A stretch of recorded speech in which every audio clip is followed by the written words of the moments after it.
Florence Berthoud, maire du 5e arrondissement et organisatrice du festival Quartier du Livre depuis l'origine.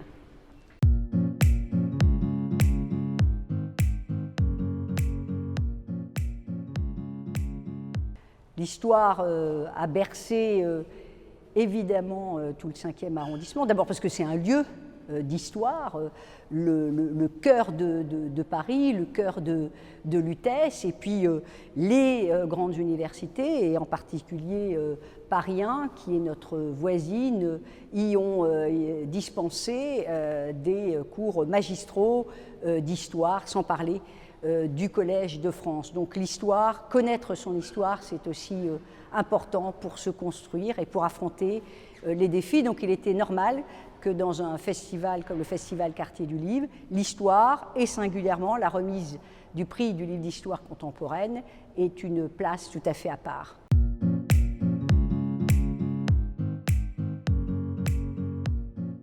On a vu pendant cette triste période de pandémie et de confinement combien le livre avait permis d'avoir un lien encore avec le monde réel et combien le livre permettait d'apaiser les crises, d'apaiser les tensions, permettait de passer un cap difficile.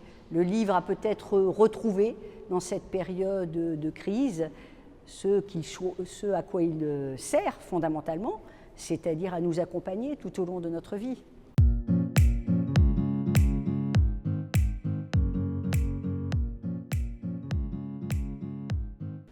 Oui, le roman national, il est important et l'histoire fait partie, évidemment, de ce roman national. Les temps forts de notre histoire, ils aident à faire communauté, ils aident à se construire un avenir, parce que finalement, l'histoire permet d'appréhender le présent et de se construire un avenir, et un avenir, évidemment, à bâtir ensemble.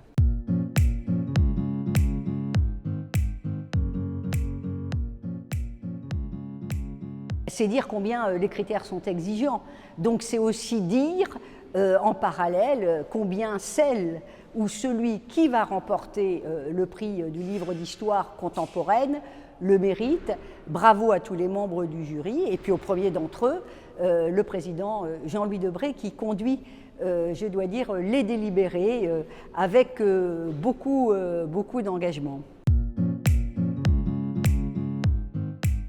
Eh bien, je ne sais pas si le livre que je vais conseiller va remporter le prix, puisque cette interview est avant que le jury ne délibère sur le choix final, mais je conseillerai parmi beaucoup d'autres livres rédigés par des hommes et des femmes talentueuses et talentueux, le dernier livre de M. Horry, Qu'est-ce qu'une nation ?